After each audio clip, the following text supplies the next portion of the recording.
মুখ্যমন্ত্ৰী হিমন্ত বিশ্ব শৰ্মা আজি কৈছে যে মীৰা বৰঠাকুৰে যি 6 লাখ ভোট পালে তাৰ 3 লাখ মানে মিয়াৰ ভোট বুলি কৈছে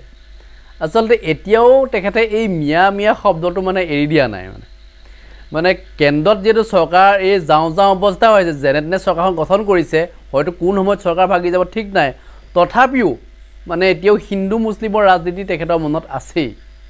মানে হয়তো 2026ত পুনৰ ক'ব যে মোৰ মিয়াৰ ভোট নালাগে বুলি মানে এইগৰাকী মুখ্যমন্ত্ৰী হিমন্ত বিশ্ব শৰ্মাই কোন সময়ত কি ধৰণৰ মন্তব্য কৰে ধৰিব নোৱাৰে কেতিয়াবা মিয়াৰ ভোট নালাগে বুলি কয় কেতিয়াবা কয় যে মই ইলেকশ্যন নেখেলো বুলি কৈ আকৌ ইলেকশ্যন খেলে মানে কথাবিলাক আমি ধৰিব নোৱাৰো মানে খসাই কয় নে মিছাই কয় নে একো ধৰিব নোৱাৰো মানে কেতিয়াবা বিশ্বাস কৰোঁ যে কথাটো সঁচা আসলতে কেতিয়াবা আকৌ হেটো উল্টাটো হৈ পৰে গৈ ঠিক আছে আমি ধৰি ললো মীৰা বৰঠাকুৰে 3 লাখ ভোট মিয়াৰ ভোট পাইছে এতিয়া গৌৰৱ গগৈ কাৰ ভোট পালে এতিয়া মিয়াৰ পালে নে হিন্দুৰ পালে এতিয়া জুহাৰখন একো মিয়াৰ হেই হৈ পলে নি এতিয়া মানে কি তাত গোটেই মিয়া ভৰি আছে নি সেইকাৰণে জিকিলে বুলি কৈ দিয়ক কাইলে তেখেতে হেতু ক'বলৈ বাকি আছে এতিয়া কাইলে বকিলে কৈ দিব যে গৌৰৱ গগৈ মিয়াৰ ভোট লৈ জিকিলে এটা কথাটো ঠিক তেনেকুৱা ধৰণৰ মানে এক মন্তব্যবিলাক কিছুমান শুনিলে নহয় হাঁহি উঠে আপোনালোকৰ হাঁহি উঠে নাই নাজানো কিন্তু মুখ্যমন্ত্ৰীয়ে এনেকুৱা ধৰণৰ কথা ক'ব বুলি ভবা নাই মানে আগৰ মুখ্যমন্ত্ৰীসকলক যদি আমি চাওঁ তেওঁলোকৰ যি গাম্ভীৰ্য কথা ক'বলৈ ভয় লাগে বাকি মন্ত্ৰীসভাৰ যিসকল বিধায়ক আছে বা মন্ত্ৰী তেওঁলোকে কথা ক'বলৈ ভয় কৰে মুখ্যমন্ত্ৰীক যে এইটো প্ৰশ্ন সুধিম কিবা এটা হ'ব নেকি যে এইটো এনেকৈ ক'ব নেকি ভয় কৰে মানে যেনে এতিয়াতো মুখ্যমন্ত্ৰী হিমন্ত বিশ্ব শৰ্মাক হিমন্ত দা বুলি কৈ থাকে এতিয়া মানে সেইটো এতিয়া দাদা ৱৰ্ডটো যে কৈ থাকে যে মানে আচৰিত হওঁ মানে সবৰে দাদা মামা এই ধৰণৰ যে হৈ থাকে গোটেই অসমৰ দাদা মামা এতিয়া আজি কি কৈছে মীৰা বৰঠাকুৰে মুখ্যমন্ত্ৰী হিমন্ত বিশ্ব শৰ্মাৰ এই মন্তব্যক লৈ আপোনালোক শুনালে বিচাৰিছো বিভ্ৰান্ত কৰিছে তেওঁ কৈছে যে মীৰা বৰঠাকুৰে 4 লাখ ভোট পাইছে মই 4 লাখ ভোট নহয় ইলেকশ্যন কমিশনৰ মই এখন দেখুৱাই দিছো ফেচবুকতো দিছো চাই ল'ব আপোনালোকে মই 6,43,797টা ভোট পাইছো তেওঁ এবাৰত ক'লে যে 4 লাখ ভোটে মই মুছলমানৰ ভোট পাইছো মই মুখ্যমন্ত্ৰী মহোদয়ক ক'ব বিচাৰিছো মুখ্যমন্ত্ৰীয়ে মীৰা বৰঠাকুৰক কিবা ভয় খাইছে নেকি মইতো পৰাজয় হৈছো মই পৰাজয় হোৱাৰ পিছত মই হিন্দুৰ ভোট পাইছো না মুছলমানৰ ভোট পাইছো এই অংক কৰাতকৈ ইলেকশ্যনৰ পিছত যে আলু পিয়াজৰ পৰা অত্যাৱশ্যকীয় সামগ্ৰীৰ যে দাম বাঢ়িলে এই দাম বৃদ্ধিটো কেতিয়া কমাব হেতুহে নৰেন্দ্ৰ মোদীৰ লগত কথা পাতিব লাগিছিল পেট্ৰল ডিজেলৰ দাম বাঢ়িলে টুল টেক্সৰ 3 পৰা 5% বৃদ্ধি হ'ল লৰা ছোৱালী সংস্থাপন নাই হয় মই মুখ্যমন্ত্ৰী জ্ঞাতাৰ্থে জনাইছো মই পৰাজয় হবৰ কাৰণে মুখ পৰাজিত কৰিবৰ কাৰণে নৰেন্দ্ৰ মোদী অমিত শাহ আপোনাৰ গোটেই কেবিনেট গোটেই আঁচনি কোটি টকা আপোনালোকে খৰচ কৰি পেলাই আপোনালোকে 3rd ডিগ্ৰী 4th ডিগ্ৰী সব এপ্লাই কৰিবলগীয়া হৈছে তৎসত্ত্বেও মই 6 লাখ আপোনাৰ 43,797 পাইছো মই আপোনাৰ জ্ঞাতাৰ্থে জনাই দিছো মুখ্যমন্ত্ৰী একচুয়ালি চন্দ্ৰবাবু নাইডুৱে গৃহ বিভাগ বিচাৰিছে অমিত শাহ গুচি যাব এতিয়া ফাইল খুলে বুলি কাবুল হৈছে এতিয়া মুখ্যমন্ত্ৰীয়ে মোক মুছলমানৰ ভোট আনিছো বুলি কৈ এইবিলাক কাবুল বকি লাভ নাই মুখ্যমন্ত্ৰী মহোদয় আপোনাক কৈছো জুৱাল বিধানসভা নিৰ্বাচনতকৈ ভোট বৃদ্ধি হৈছে আপোনাৰ জালুকবাৰী সমষ্টিত মই পৰাজয় হৈছো বেলেগ কথা 47,400 এজন মানুহ তাত মুছলমান মানুহৰ ভোট আহা নাই এই মুছলমান মানুহ নহয় হিন্দু মানুহে আপোনাৰ এগেইনষ্টত ভোট দিছে সেন্ট্ৰেল গুৱাহাটী হাতীগাঁৱত এবাৰ আমি ভোট পোৱা নাই কাৰণ হাতীগাঁৱত আপোনাৰ লগত বন্ধ কোঠাত কথা পতা নেতাৰ মন্ত্ৰণাত হাতীগাঁৱৰ মুছলমান মানুহে ভয় খায় এবাৰ আমাক মুছলমান মানুহে ভয় দিয়ে ভোট দিয়া নাই আপোনাৰ সেন্ট্ৰেল গুৱাহাটী 33,661টা ভোট যে পাইছো কমপ্লিটলি ইয়াত হিন্দু ভোট পাইছো তাত এটাও মুছলমান ভোট নাই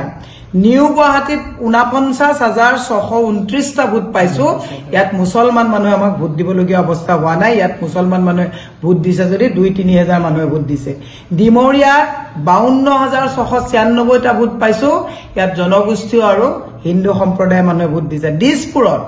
দিছপুৰৰ আমাৰ মই আচৰিত হৈছো যে আপোনাৰ লগত ৰাতি বন্ধ কোঠাত বৈঠকত বহা নেতাই মুছলমান মানুহক বজাৰ গৈ ভয় খুৱাইছে যে মুছলমান সকলে এবাৰ কংগ্ৰেছক ভোট দিব নালাগে দোকান বজাৰ যদি তহঁতৰ বন্ধ কৰি দিয়ে পিছত কিন্তু মোৰ তাত ভাই আহি নাকান্দিবি বুলি কৈ মুছলমান মানুহক ভয় ভীতিগ্ৰস্ত কৰিছে এবাৰ হাতীগাঁও মুছলমান মানুহে কম সংখ্যক মানুহে আমাক ভোট দিছে আমি হিন্দু ভোট পাইছো 59,631টা ভোট আমি দিছপুৰত পাইছো দিছপুৰ আৰু ডিমৰিয়া যদি দুইটা বুলাই যোৱাবাৰ আমি দিছপুৰ ডিমৰিয়া মিলি 70,000 ভোট পাইছিলো এবাৰ 1,12,000 900 ভোট এবাৰ আমি পাইছোঁ। তাৰমানে 70ৰ পৰা 1,12,000 হ'লে ভোট আমাৰ বৃদ্ধি হৈছে। পলাশবাৰীত আমি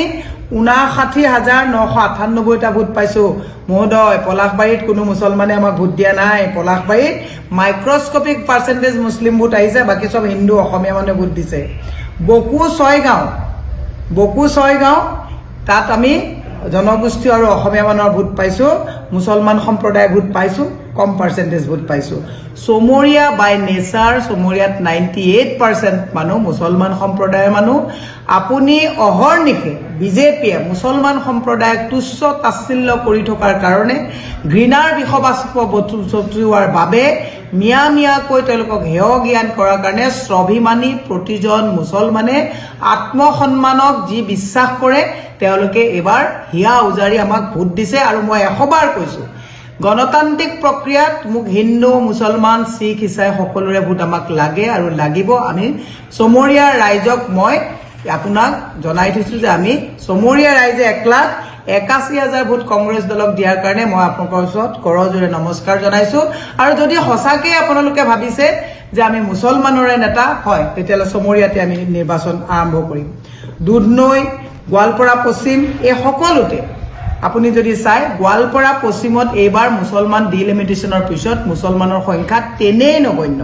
গতিকে আমি 52,000 ভোট যে পাইছোঁ, মুছলমানৰ ভোট পোৱা নাই। মুখ্যমন্ত্ৰী মহোদয়,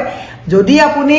ইমানেই মুছলমান কৰিব বিচাৰিছে, মোৰ লগত এদিন ডিবেটত বহক, মই আপোনাক দেখুৱাই দিম বন্ধ কোঠাত কোন মুছলমান নেতাৰ লগত বহি পেলাই ৰাতি মুছলমানৰ লগত আপুনি মিতিৰালি কৰে, দিনত হিন্দু মুছলমান। এইবাৰ আপোনাৰ চবতছে ডাঙৰ এটা মুখ্যম আঘাত হ'ল বদৰুদ্দিন মুখ্যমন্ত্ৰী হ'ব বুলি কোৱা কথাষাৰ এবাৰ তল পৰিল। এতিয়া যেতিয়া ৰকিবুল হুছেইন ডাঙৰীয়া ভাৰতৰ ভিতৰত প্ৰবল ভোটত বিশাল ব্যৱধানত জিকি আহিলে, এতিয়া আপুনি কৈছে ৰকিবুল হুছেইন ডাঙৰীয়া ভাৰতবৰ্ষৰ অসমৰ কাৰণে থ্ৰেট।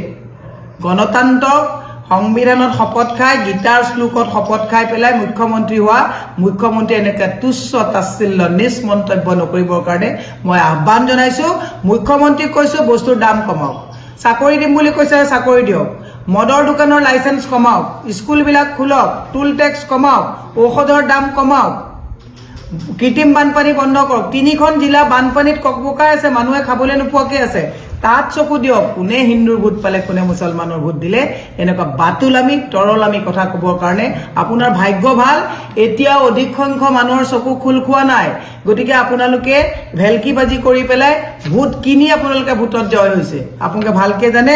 মই যিখিনি ভোট পাইছোঁ, এটাও ভোট কিনিবৰ কাৰণে মোৰ সমৰ্থ নাই আৰু ভোট মই নিকিনো।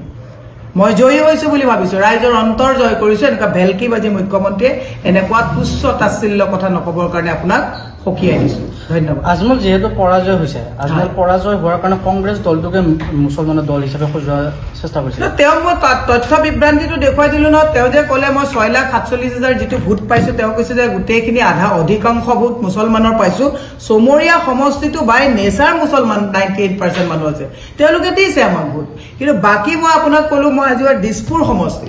এবাৰ গাড়ীগাঁৱত মই ভোট কম পাইছোঁ। এনেকুৱা নহয় যে আমি যে প্ৰত্যেকটো জেগাতেই মুছলমানৰে ভোট লৈছোঁ। নিউ গুৱাহাটীত যে ভোট পাইছোঁ, জালুকবাৰীত যে ভোট পাইছোঁ, তেওঁ মানুহক সকলোকে মুছলমান সজাইছে। হয়, যদি এই সকলোবিলাক ভোট যদি মুছলমানৰ ভোট, তেতিয়াহ'লে মীৰা বৰঠাকুৰো মুছলমান।